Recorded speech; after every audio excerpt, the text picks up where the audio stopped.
pledge allegiance to the flag of the United States of America and to the republic for which it stands, one nation, under God, indivisible, with liberty and justice for all. This is the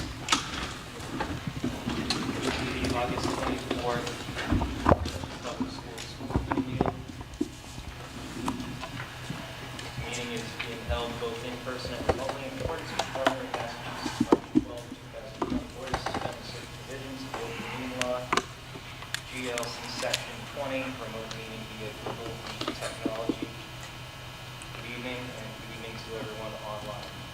Can we have a motion to accept the bills? So moved. Second? Motion being made and seconded. Any discussion thereon? There being none, all those in favor? Unanimous. Thank you. Can we have a motion to approve the minutes of August 10th, 2020? So moved. I'll second. Motion being made and seconded. Any discussion on the minutes? There being none, all those in favor? Unanimous. Thank you very much. Do we have any questions, comments, and/or requests? There being none, we'll move to the superintendent's report. Dr. Mott. All right, thank you. So we've had a couple leaves of absence requests. One of the things, we did send a letter out to staff asking if they had any specific concerns regarding the start of the school year to set up a meeting with me. I have met with, I don't know, I'd say 15 probably staff members just to discuss various concerns. So one, we have a leave of absence request for Felicia Neely.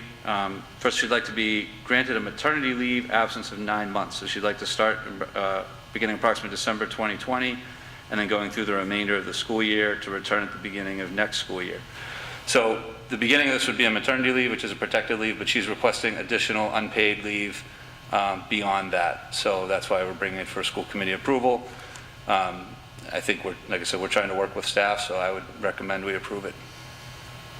I will entertain a motion to extend Ms. Neely's So moved. Second. motion being made and seconded. Any discussion thereon? There being none, all those in favor? Unanimous. Thank you. Great. I also have another request for leave from Jill Pasquale. She's an IA at the elementary school, and she is just basically due to her personal circumstances, she's requesting an unpaid leave of absence for the year, hoping to return next year. And I did meet with her to review it, and I would recommend we approve it. There's a motion to grant the extended the full year leave for Jill Pasquale. So moved. Second? I'll second.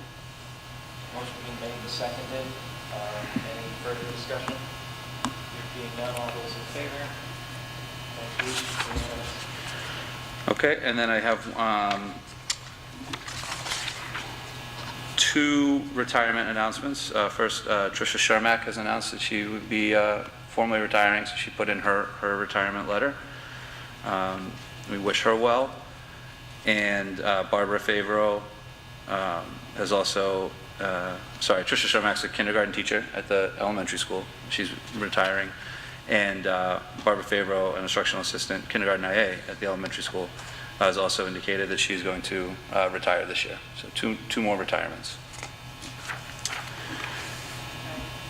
Oh, and I have one more retirement, sorry.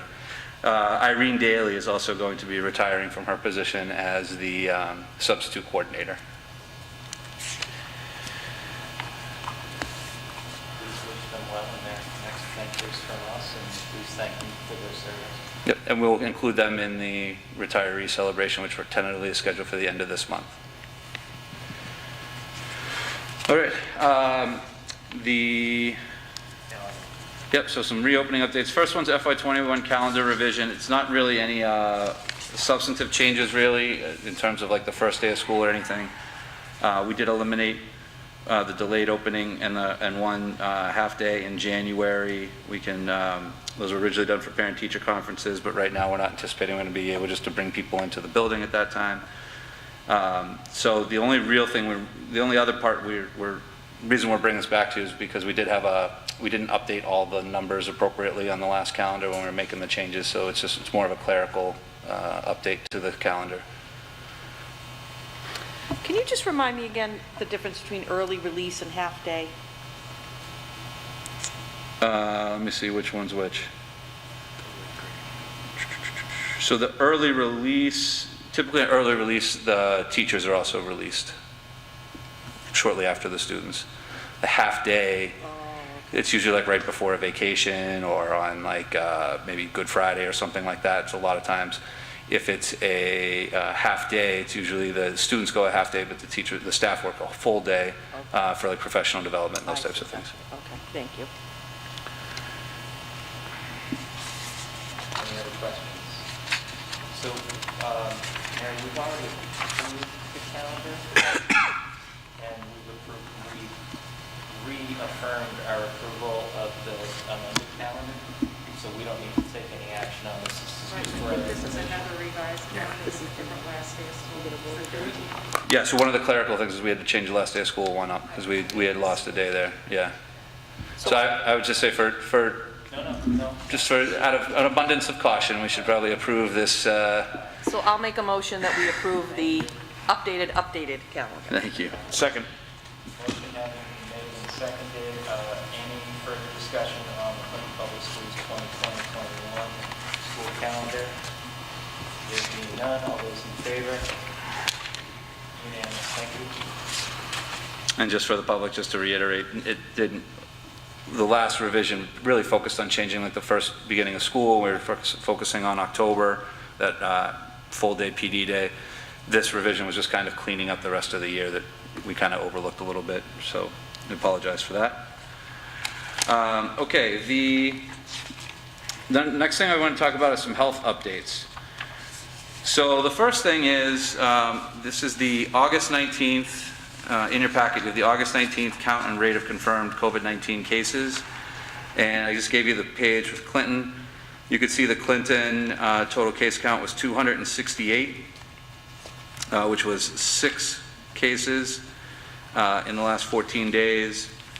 So what they've done now is they've kind of changed this metric. So instead of really focusing on percent positivity, what they're working off of now is this incident rate per 100,000. So if you look at the next page, there's kind of a map. You've probably seen this map on TV of which, how they classify cities and towns.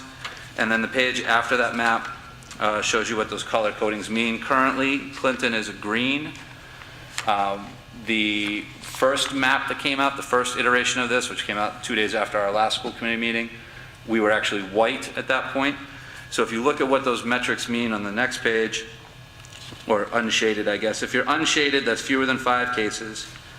If you're green, that means your average daily case is less than 4 per every 100,000 people.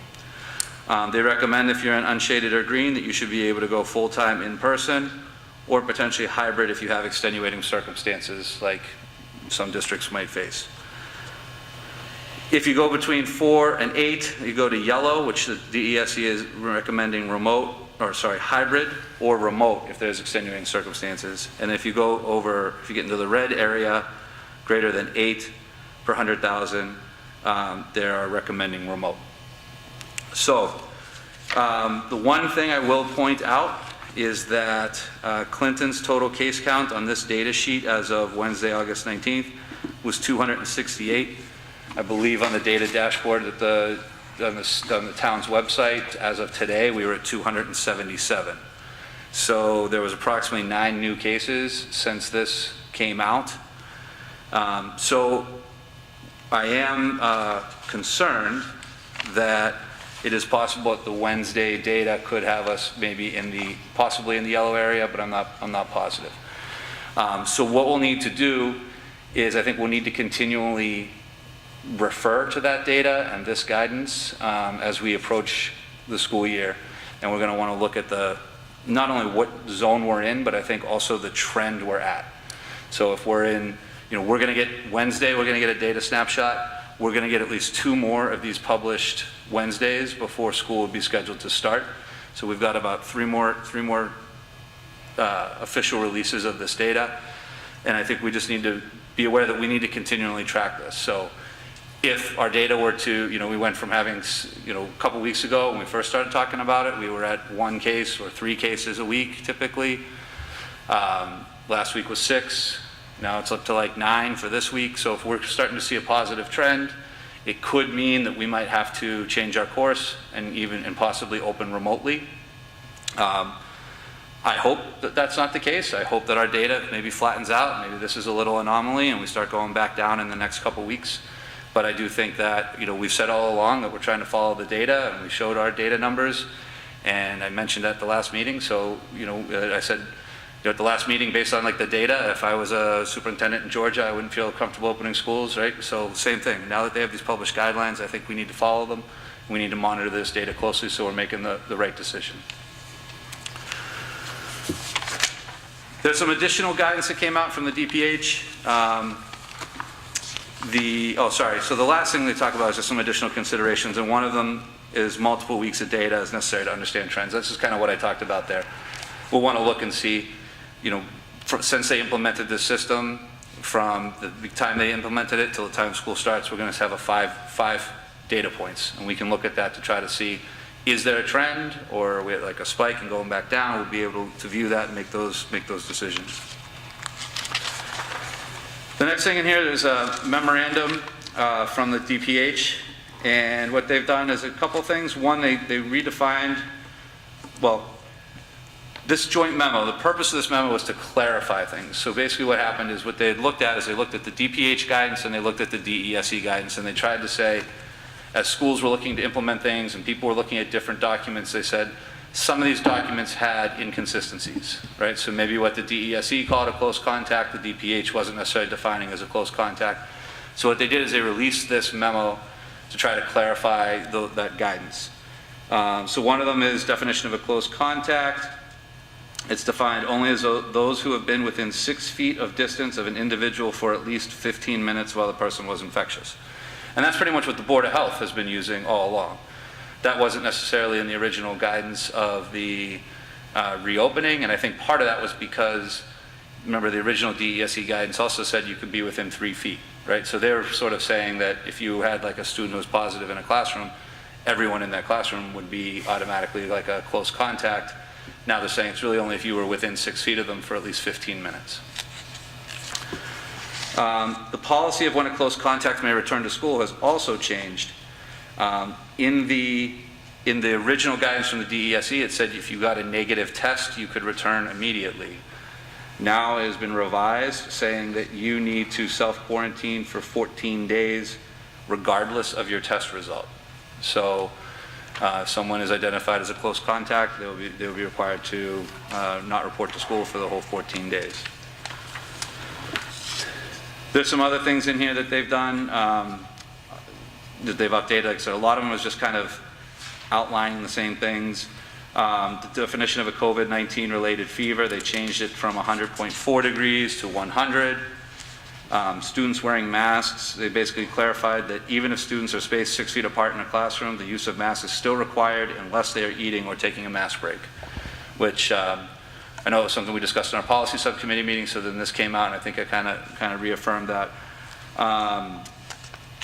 The same thing, physical distancing, aiming for 6 feet, which really hasn't changed too much.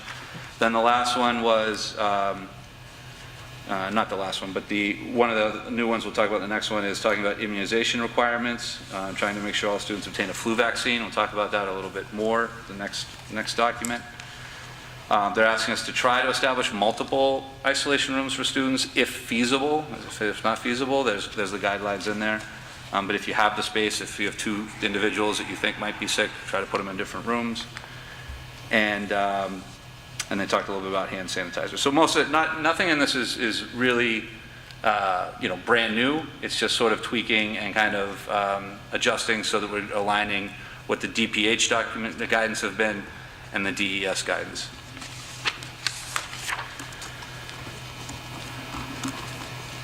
Okay.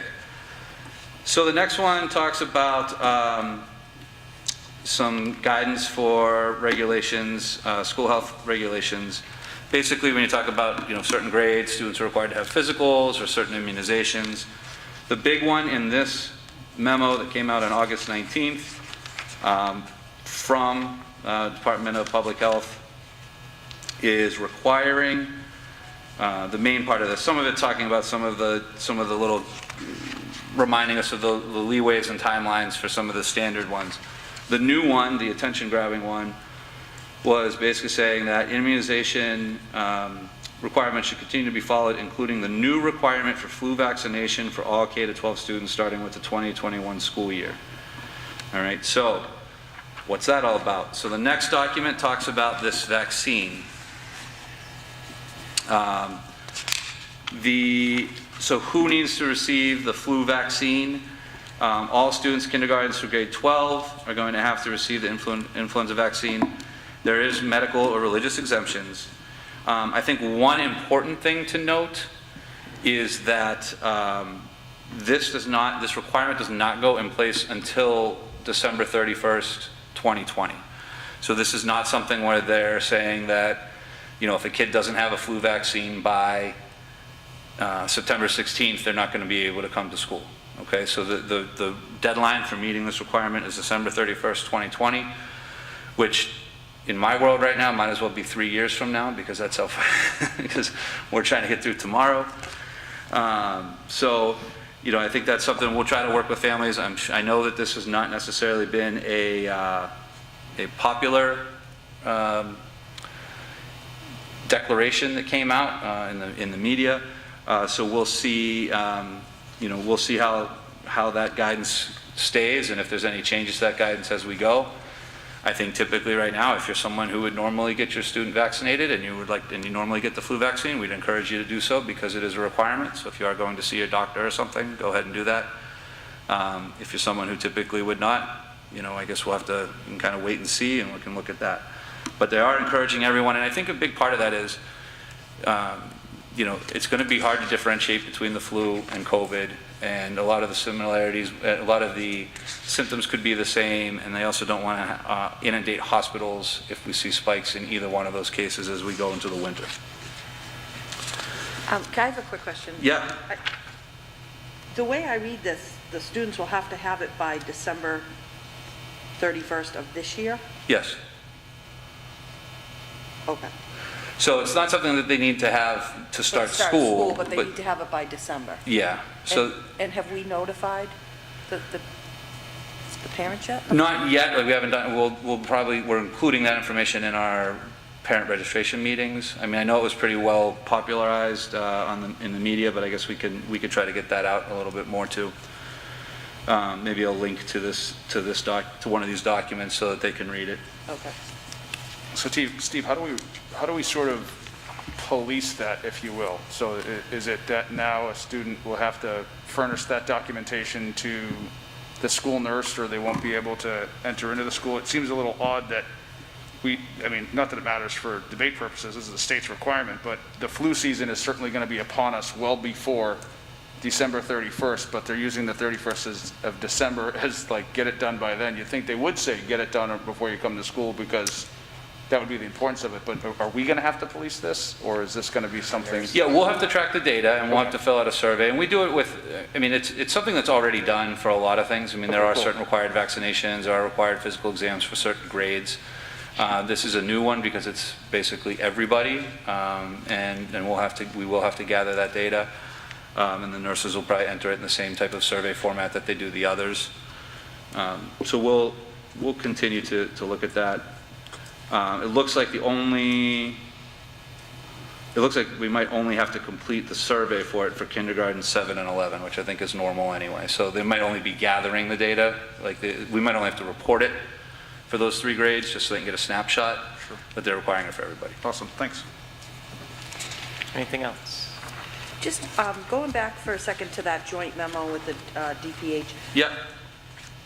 Do we have something internally set up, like a representative from each school, like who's going to police the, someone should happen to contract and when they are able to come back and all that? Is it going to be like one person in each building that's going to be the...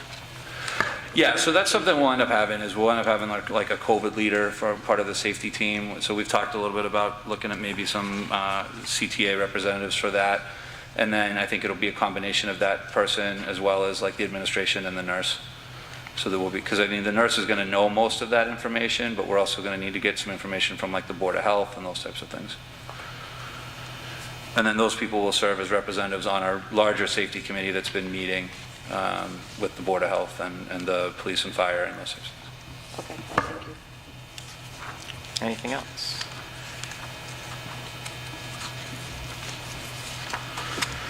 All right.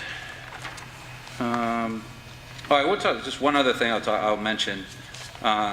It was brought to my attention that there was some sort of Facebook rumor going around about some of the guidelines saying that like if a student was positive, that they could be taken to like a testing site without parent consent or something like that. And so I just wanted everyone to know that that's not, I don't know where that came from. I don't know if that's some other school's policy or something, but that's not ours. If there was any concern, students would be dismissed to their parents.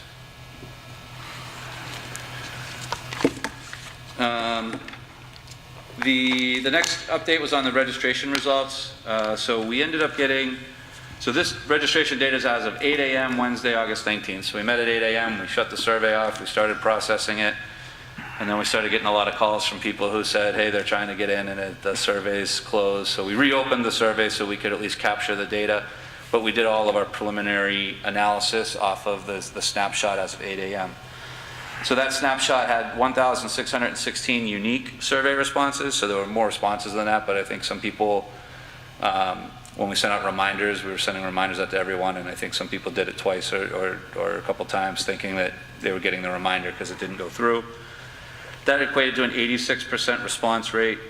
79% of the students who responded intended to return in person, 21 elected for remote only. This was pretty consistent throughout the whole, from the time we had 40 responses to the time we had 1,800 responses, it was pretty much staying at like an 80-20 split right around there. So what we did is we then took those actual responses and then we kind of tried to project out based on our enrollment numbers to see, based on, if I had 100 responses in grade 3 and I was anticipating 150 responses, we kind of extrapolated at that same rate for grade 3 students to try to at least come up with something close. So that's what that projected in-person and that projected remote, those are what those indicate. And what you can see, what we did is we tried to designate how many in-person sections that would require, how many remote sections that would require. The next column, so you can see that we had the number of budgeted sections we had in our budget. The next one shows how many staff were reassigned. So we had reassigned staff from different areas in anticipation. We started this plan to try to reduce class sizes. And then based on what we thought we needed to try to make this work, we looked at how many new positions we would probably need. We came up with approximately 3 positions that we would need. We anticipate being able to fund those. There's some of these, like as we mentioned, you saw, the retirement letters we read, some of the leaves of absence that we've seen. What we're anticipating is kind of some of the savings we're realizing through those turnovers to try to reallocate those to make sure we're able to get some additional staff.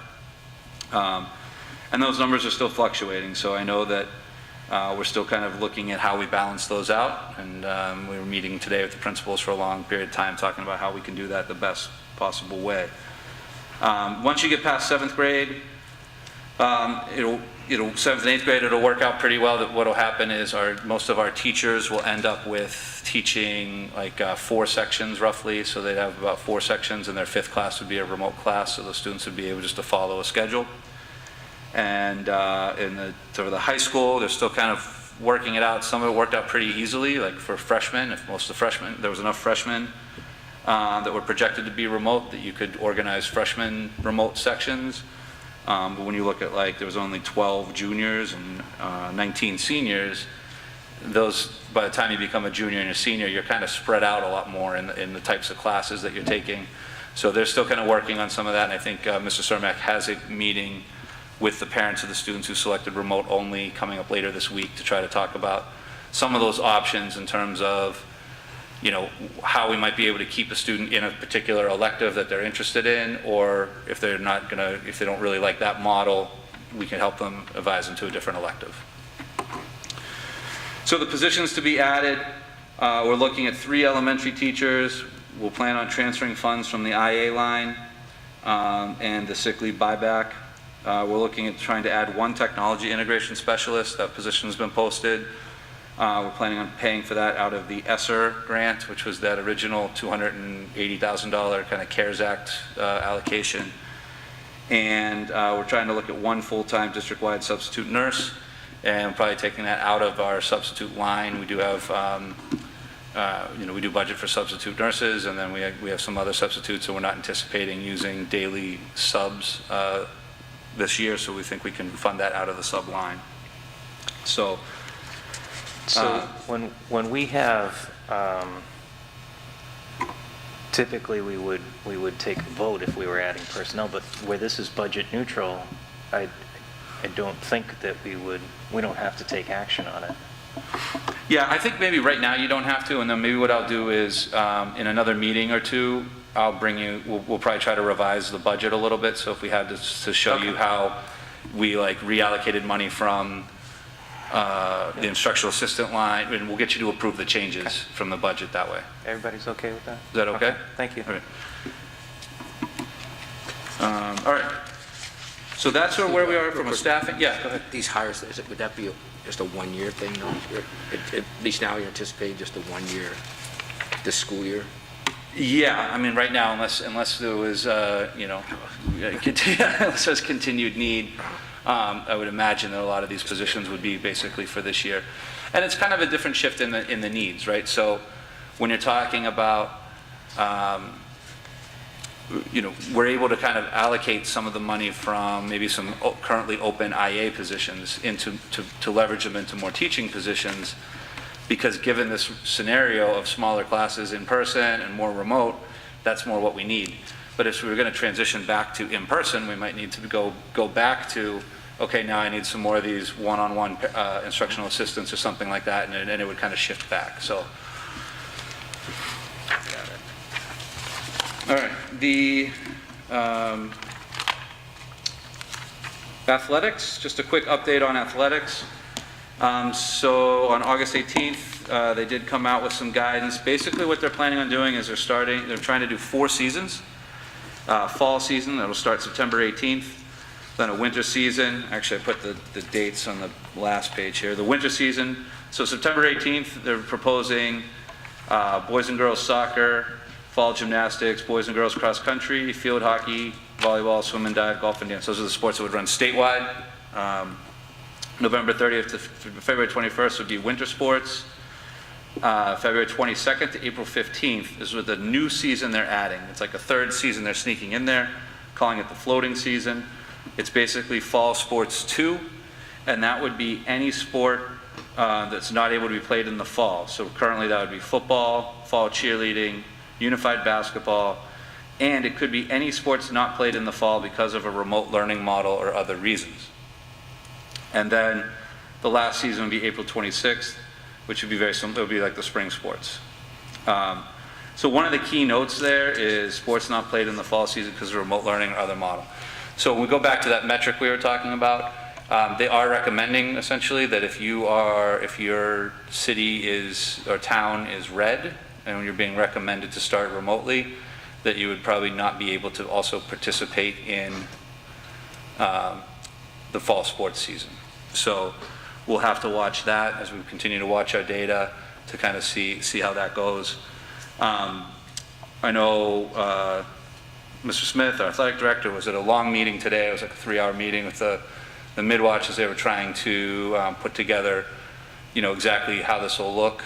They are trying to do some things. I don't know how much of it is definite, but they're trying to work out a lot of little details, like, are we going to have middle school sports, or is it going to focus primarily on varsity and JV? I think right now they're working on at least just focusing on varsity and JV, and maybe not middle school sports, at least for the fall. I don't know if that hasn't been official yet, but I think that's where they're leaning.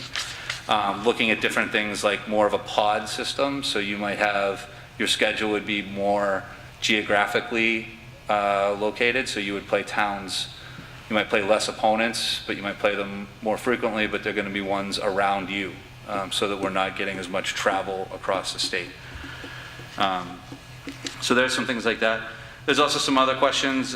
They did say that you are allowed to do sort of an out-of-season coaching so that they could have football practices in the fall season to try to keep, I think, some of the football players engaged.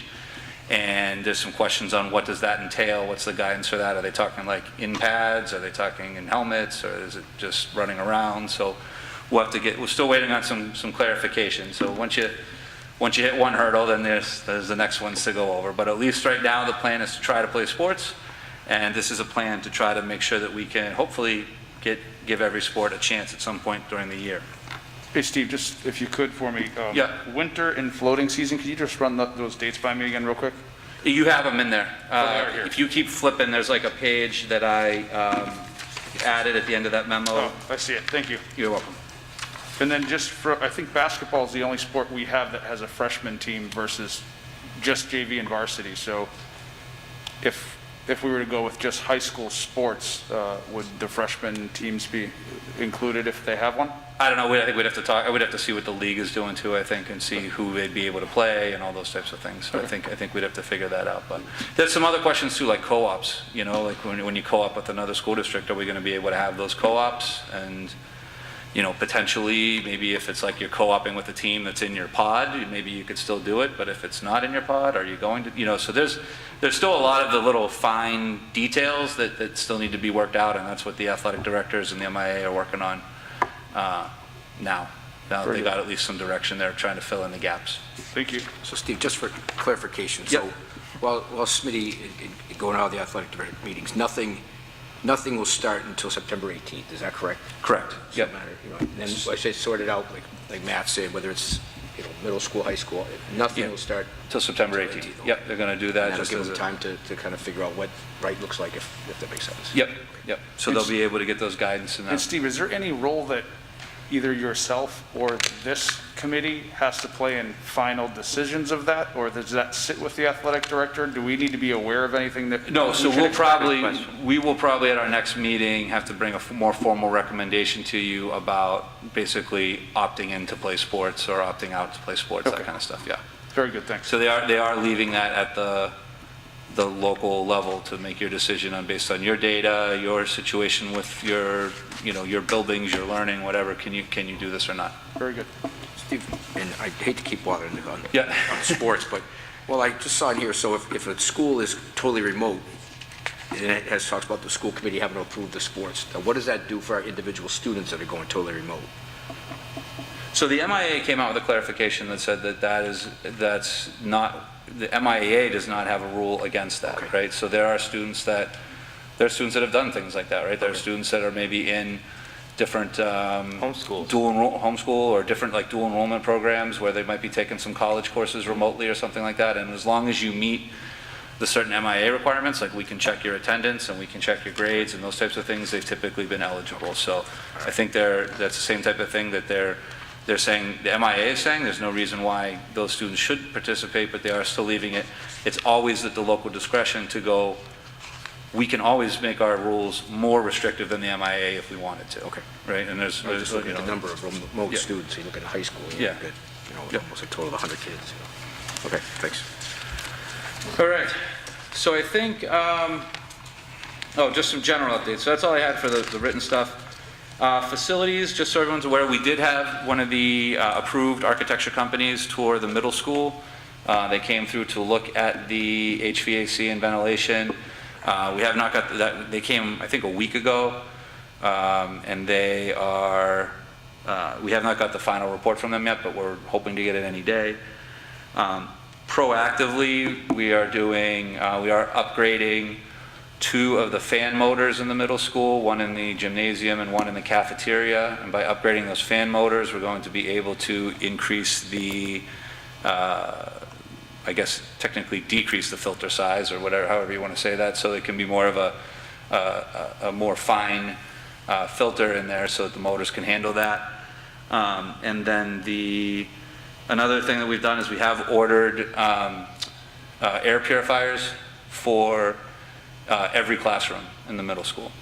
So every classroom would have a standalone air purification unit in it. And then so those two things are happening regardless, and then we're waiting for that report to see if there are any other immediate concerns that they have that need to be addressed. Transportation, I did meet with D-Bus last week, once we had our kind of projected numbers, to start looking at what that might mean for us. And when you look at the numbers of the kid, how many we'd be transporting when it's hybrid, and how many of those students say they're taking the bus, we may be able to do it with less than our normal 10 buses, which might help offset a little bit of the cost for the additional runs. But what we would be able to do is probably slide those drivers over, because we're going to need some additional van runs for special education, because we can't fit as many students on special education. So we'd be able to keep those drivers around, so if we needed it. So I think, it was a good discussion. I think we're in pretty good shape. What we're trying to do right now is to try to sort of avoid what we ended up kind of scrambling to do last year. We're trying to work on some contract figures to sort of say, okay, in a hybrid scenario, when we're running these extra bus runs, what's our cost per bus? In our regular route, like, what's our cost per bus? And we have that, we know that from the contract, right? If we're in a remote situation, what are we going to pay? And we kind of talked about looking at two different scenarios, like short-term and long-term closure, right? So if we're closed for just like a week or a week and a half, like, we're probably going to have to pay close to full rate, because I need them to be able to retain their drivers, because I'm going to need them in a week and a half or 2 weeks. If we're closed for an extended period of time, like the spring, where we know it's going to end up being, a month or 2 months or something like that, we'll probably trigger more of that reduced rate to see, more of that maintenance of effort rate. So we're trying to look at these different graduated things, so that we can kind of have a plan this year, so we're not scrambling around to try to, figure it out on the fly as it's happening. So we'll see. Food services, I believe we are in the process of trying to apply for the community eligibility provision. What that means is everyone would receive free breakfast and free lunch. When we ran the numbers, we've done this in the past, and we said it would result in a loss. It still will result in a loss this year. But what we're doing is we are trying to budget some of our COVID relief money to offset that loss. And what we're trying to do is pursue the community eligibility provision, because it helps address a couple things. One is money. We don't want students having to bring money into the school. You talk about germs. And if they're not using money, they're still using a point of sale, which you can't have every kid going through typing in a number, So as a way of doing that, we're trying to pursue the community eligibility provision. And then we are trying to maybe allocate some of the COVID relief money so that we could offset any gap in there. And that way, it would allow all the students in Clinton to get free lunch and free breakfast every day. And that way we could just do grab and go, and we don't have to worry about, PIN numbers and cash and those types of things. So we're working on that. The other thing with that, we are anticipating that, even though we know what our free and reduced lunch percentage is right now as far as the direct certification that we can use for the CEP, but we're anticipating that it's probably going to continue to rise as people come in the fall and maybe complete different applications, and we learn more about their situations. So we're hoping that even if we're projecting a shortfall now, in actuality that shortfall won't be what it's projected at now. The second thing is, the state has actually requested a waiver to allow this statewide. So it's possible that that's going to come through in the 11th hour. So we'll see how that goes as well. But I think our plan is to try to move forward, assuming we can get it approved, and make sure that we'd be able to, so make sure we can get it approved in time, so that people would be able to have the free breakfast and lunch this year. And I think, that's about it. I left the other there in case they just dropped something on us today, but I think we're all right. I guess there's a couple of things that came up the end of last week around, possibly having, the students of teachers being able to attend both sessions in a hybrid situation, or encouraging teachers to work from the building if it's remote, but allowing them to potentially bring their students with them if they have, if they have childcare issues, and those are, that's guidance that came out from the state. We've been I think in our talks with the union, we've been trying to say we want to try to follow the guidance as best we can, but we haven't really had a chance to discuss that with the union to see what the impact of that would be. And I think we also need to discuss probably with the districts around us, maybe get some clarification from the state in terms of, is there expectation that the recommendation to allow the students, the children of teachers, to attend both sessions of a hybrid, are they expecting it to be, reciprocal, right? So it's no problem for us to make that decision to allow teachers who live in Clinton to have their kids go both weeks. But if a teacher lives in a different town, are their kids going to be afforded the same opportunity in their home district? So I think we still need a little clarification on how that may or may not work. So I think that's most of my reopening updates. We didn't have a big presentation today. We did have to submit the reopening plan. I do think that I will, our next school committee meeting on the 8th, we'll probably give at least another presentation, because we'll be right around the beginning of school, so I want to give a little final update of where we are. I guess one other caveat I would say, something we've been talking about in our negotiations is, not in our negotiations, but in our admin team and everyone, is this concept that there might be different levels of remote this year in terms of, for example, if we were looking at guidance, if we were looking at data and we were concerned, we were right on the cusp of red, yellow, somewhere like that, it could be possible that we go something called like a remote plus, right? Or even if we're in red, we might say we're going to go remote plus, which I think would mean we would still try to bring in those high need students, similar to like the summer school program, but we wouldn't bring everybody in, right? We would just try to get, it might even be half days, it might be 3 days a week, it might, whatever, but trying to get some in-person instruction to our high need students. And then the alternative of that is that eventually there could be full remote, which might be, the state is literally closing the buildings again and they don't want anyone in the building at all. So that's something we might try to tease out a little more, especially depending on how our data is looking as we approach the next meeting. So what would best serve your needs and the administrative team's needs to be nimble enough if you need to do that? Would you, we've already approved a comprehensive plan, and prior to that, I think we authorized you to adjust as necessary between those plans. Is there something else we can do to allow you to be as nimble as you can be in those situations? I think we're okay right now. I think that we'll just, I know that, like you said, I know that the committee has basically been okay with the fact that if something comes up and we need to, like if we were to need to, if the Board of Health called me tomorrow and said, hey, we got a huge spike, you can't open school, they called me the day before school started and said, you can't open schools, we're just going to have to make that call, right? We're not going to wait 48 hours for a school committee meeting necessarily to try to, well, this is my post point. it. Yeah. So I think in terms of moving down that way, right? Moving from like, if we were full, moving to hybrid if we needed to, if we were hybrid, moving to remote if we needed to. I think as long as we understand that if the data or guidance or that I would receive as superintendent, we're going to act on that immediately because of the safety component of that. Going the other way, I think if once we're in a remote, if we're talking about coming out of remote, going into hybrid, that's going to be something that's like a little more thoughtful that I think we would bring to the whole board and we would discuss. And probably as we're going that way, we're going to have to discuss it with our associations as well. So, okay. So I think we're okay as long as you guys are okay with the understanding that when there's specific guidance from the state or the data says so, if we have to act quickly, we will. Otherwise, if we can bring it to the school committee, I'm going to make every effort to include you in every decision. Okay. Was there an update on HR? Yeah, so we have started the HR interviews. I think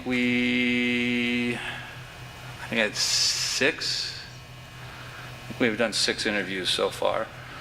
So I think we had 2 left that we're trying to schedule that people were it was kind of difficult fitting those schedules in. I think we got 2 more for the first round and then that'll be it. and then we'll go from there. I think we did it a little bit backwards, where, because we were trying to get everything going again, so really this first round of interviews was just myself and Mike Ward. And so I think what we're talking about is hopefully once we kind of identify some finalists, to invite some people who are on the search committee to maybe meet with the finalists, which I know it's kind of backwards of how you normally do it, but just for the sake of trying to move the process let's get it along. done. Yeah. Yeah. All right, thank you, Dr. Meyer. I know that the curriculum committee probably didn't meet, and yet I know that there's a lot of work that's being done with regard to curriculum, and is there anything that we need to know about or should know about relative to curriculum?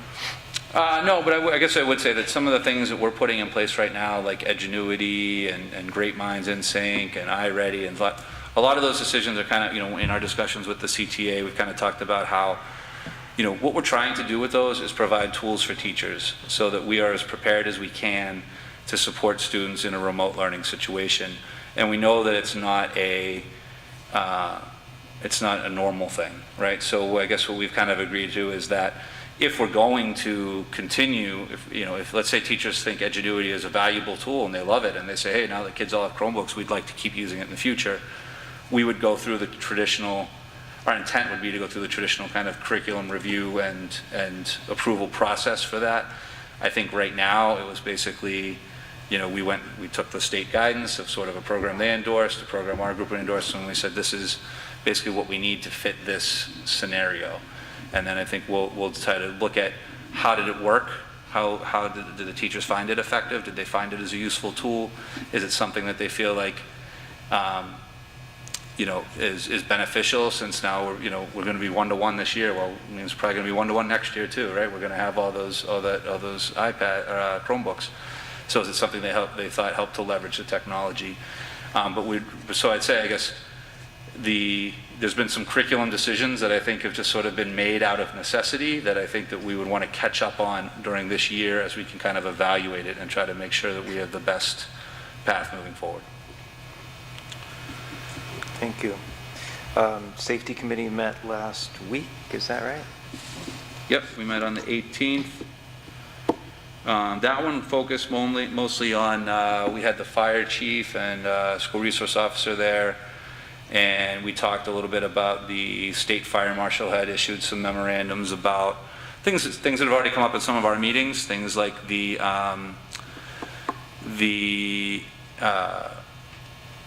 storage of hand sanitizer. Remember that came up at one of our meetings? So the state fire marshal reminded people about you're supposed to have a permit for that, it needs to be in a straight area. So the fire chief issues those permits, so we're getting all our permits in order and everything like that to make sure that we have everything all squared away. So it was good. And I was also talked about some things like, they know that a lot of people are storing furniture in different areas. You have to make sure you can't store, you can't obstruct a sprinkler and those types of things. So we did a lot of that safety type stuff at that meeting. I think that's it. Steve, did we set a next meeting at that meeting? I don't remember if we did. We didn't. I'm thinking every that 2 we'll. weeks. I know it's been our cycle. Yeah, so which would have been, but that would have been the second day back with the teachers, right? So it would have been September 1st. My guess is, I was thinking about this today, I'll try to look and see if we can get something in the books. I'm thinking maybe that Thursday, because that way we'll have the data report from Wednesday, and we can just kind of look at that, and it'll be another piece we can look at with the Board of Health and talk about what we're seeing as far as trends. Perfect. Thank you. Anything from marketing? I know I got to get a newsletter out. I just got to find time. We'll get it out. We'll get something for a welcome back out soon. Sometimes the best marketing is all of the hard work and effort that you put into providing a safe and enriching environment, which That might be a good way to get the flu vaccine information out. Well, okay, under policy and procedures, you have 3 new policies that were in the packets in our last meeting. The policy subcommittee met to review them and are recommending for your consideration and approval and adoption the 3 policies unchanged from the MASC. and we can take them individually. The first is EBCFA regarding face coverings. I'll make a motion, we approve that. Is there a second? Second? Motion having been made and seconded, any discussion thereon? There being none, all those in favor? Thank you. And to be clear, this is both first reading and moving right to adoption, and it will help the schools be as nimble as possible for when they open. And we'll be incorporating any of these policies that are adopted tonight into sort of, one of the things you'll see at the next meeting will be the handbooks, student handbooks. We'll need to approve those. We're not making significant changes to the actual student handbooks, but we're kind of, what we've been putting is sort of like a COVID addendum together so that we can highlight the changes so that we're not basically ripping a bunch of stuff out of a handbook that we're going to have to put back in the next year. So we'll be presenting those to you, but we'll be incorporating these policies into those addendums. Thank you. The second policy is policy ACAB on harassment. This expands on the Clinton Public Schools harassment policy to be quite extensive with regard to sexual harassment and includes due process protections. Again, the policy subcommittee is recommending that we move forward with the MASC model policy added on to the Clinton policy. And if I could just add one thing on this policy, just so Sure. people are clear. The major changes in this policy are the changes that were enacted at the federal level regarding Title IX. Yeah, thank you. So there's federal Title IX changes that kind of work their way down. They go into effect, I think they just went into effect actually a couple weeks ago. So we're trying to update our policy, and this is the MASC version, so it's basically written to align to the federal guidelines. Joel, I just have a quick question. So let's make a motion first, and then we can ask questions, if Perfect. that's all right? Absolutely. Would you like to make that motion? I would love to make that motion to approve this. Okay. Is there a second? I'll second. All right. Motion having been made and seconded, any questions? Probably less about necessarily specifically what's here, but and I should probably know this as a parent of 2 kids in the schools, but do our kids sign off on something that allows them to sort of understand what harassment is and how they're expected to conduct themselves, and that this type of behavior has consequences? Like, is that something, like, because I know when you take a job in corporate, you sign like a handbook, right? Yeah. Are kids doing that year to year? Yeah, so these types of policies would be incorporated in our student handbooks, and technically we get some acknowledgement of receiving the student handbook. How thorough each student actually reads the student handbook, I think is I guess that's up to the individual. But they do give that, they do sign the thing saying that they've acknowledged that they've received it. So I think some of this stuff comes under sort of like bullying and harassment. It does get covered in different parts of the day, whether that's in health classes or whether that's in advisories, those types of things.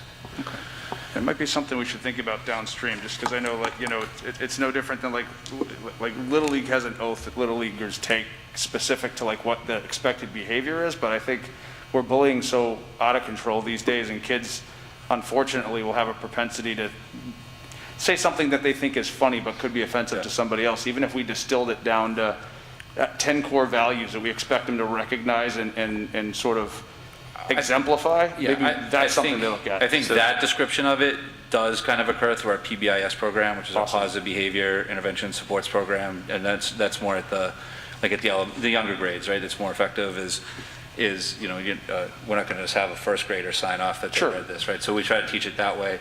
More at the secondary level in high school, it's more of just kind of this is in your handbook, and they might go over it in certain things, so. Cool. Anything else? All right, motion is on the table to accept, for first reading and adoption of policy ACAB. There being no further discussions, all those in favor? All right. Unanimous, thank you. Last one is easy. It is policy IHBHE, which is remote learning, which I think in the absence of the policy being passed, you can feel confident that we are more than exceeding the policy. It authorizes the superintendent to develop remote learning plans. I think Should we even do to our other discussion, it says, even the first line, in the event of a district-specific emergency requiring the use of remote learning, the superintendent of schools may declare such an emergency and shall, as soon as possible, obtain the approval of the school committee. So that's kind of that flexibility we're Right. talking about, where this policy enables us to make action based on the immediate needs for safety, and then get school committee kind of blessing as soon as we can. I'll make a motion, we approve and adopt that. Second? All right, motion has been made to approve and adopt IHBHE. Any discussion thereon? There being none, all those in favor? Thank you very much. Unanimous. Under negotiations subcommittee, we have, you have... I Joel, think- can I just make one Oh, clarification? yeah, sorry. There was a remote learning addendum, IHBHE-E. I don't know if I we... thought it was part of the same thing. I don't know if it was, I just wanted clarification, if we just, if that was, the intent was to include that all as one policy, that's fine, I just wanted to make sure it wasn't overlooked. I think the motion just said IHBHE, so could I have a second motion to adopt and approve the addendum IHBHE-E? So moved. Motion having been made and seconded, is there any discussion? There being none. All those in favor? Thank you. Any unanimous? Thank you. Sorry about that. So you have a copy of the superintendent's contract. I don't know how thoroughly, I gave you, you got printed copies tonight, so it's reflective of the discussions that we had, but, you know, we will defer to the pleasure of the board whether you would like to make a motion to approve that contract now, or if you would like to sit on it and come back in the next meeting, or if you would like an additional executive session, and then we can go from there. I'd like to make a motion just to be doing this, so we all get a chance to look at it and vote at the next meeting. Sure, sure. So there's a motion to, okay, so we can just table it. We don't have to, because there isn't a motion right now to accept it. So if everyone feels the same, unless there is a motion to move it forward right now, we don't have to do anything else. I think that's Okay. fine to table. All right, that's fine. That's fine. That's fine. Okay. So we will add that to the agenda next, at our next meeting on the 8th. Anything under old business? I just have one question. Sure. And I know there's the whole slew of things that are probably much more important and have higher priority right now. But Steve, at the beginning of the year before COVID kind of went crazy, we had put together a request to be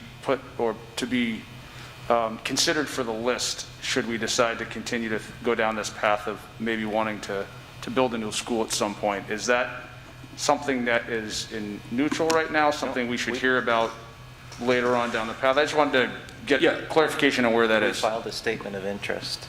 Yeah, so we did file the statement of interest that was completed and submitted on time, even though we were kind of in the shutdown, we still followed through with that paperwork. Typically, the timeline on that is you would normally find out something around Thanksgiving or so. You know, I don't know what timeline they're operating on right now, you know, in the absence of like a state budget or anything like that. Like, I don't know if they're able to move forward with commitments or anything like that, but we wouldn't expect to really hear anything on a normal year until usually around Thanksgiving. Great, thanks. And is this the time that we normally schedule the building walkthroughs for before the school year starts? Would be around this time.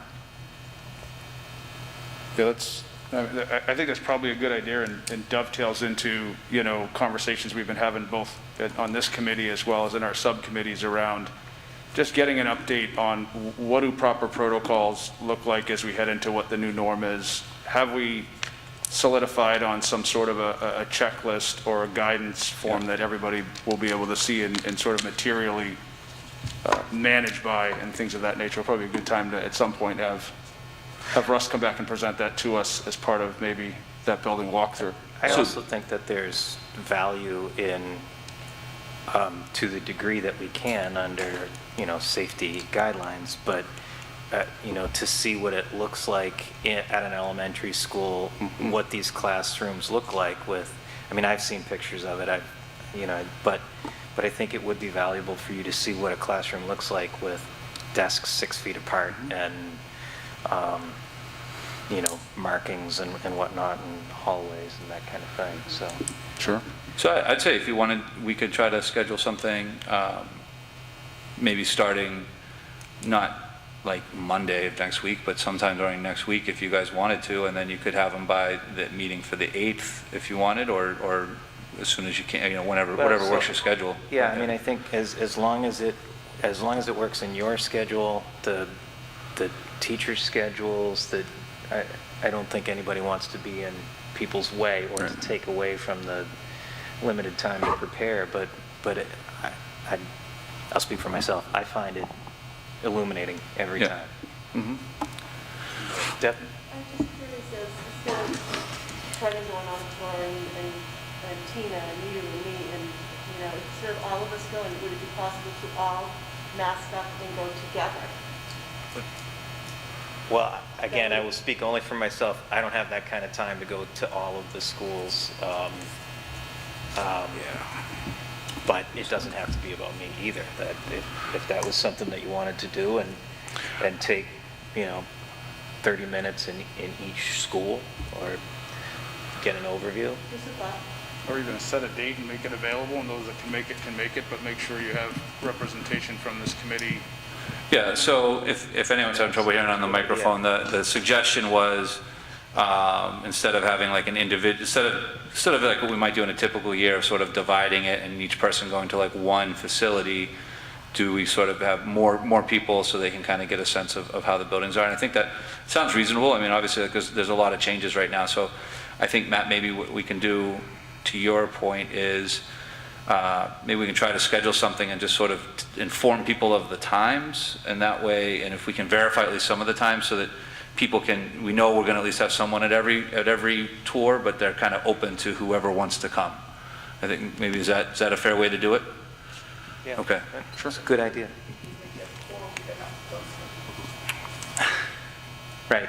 Right. So we would have to make sure that no 3 of us show up at the same time without an agenda. Well, then you might as well just go one. I didn't know that, yeah, You just post it as a walkthrough. Yeah. okay. Yeah. Anything else under old business? Are we still on old business? We are.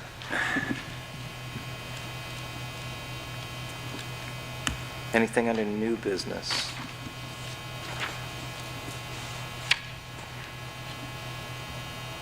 I have one thing under new business. With the opening day of school, I'm presuming that you're not putting the entire district, or I don't know. I don't know how that will be developed and whether or not you need or. You know what, I totally forgot about that. We normally invite all of you to the opening session, but it's going to be a little bit different this year. So I'll get you guys all that information. I'm sending out a letter to the staff tomorrow that'll kind of have some information on that. I'll get you the same letter.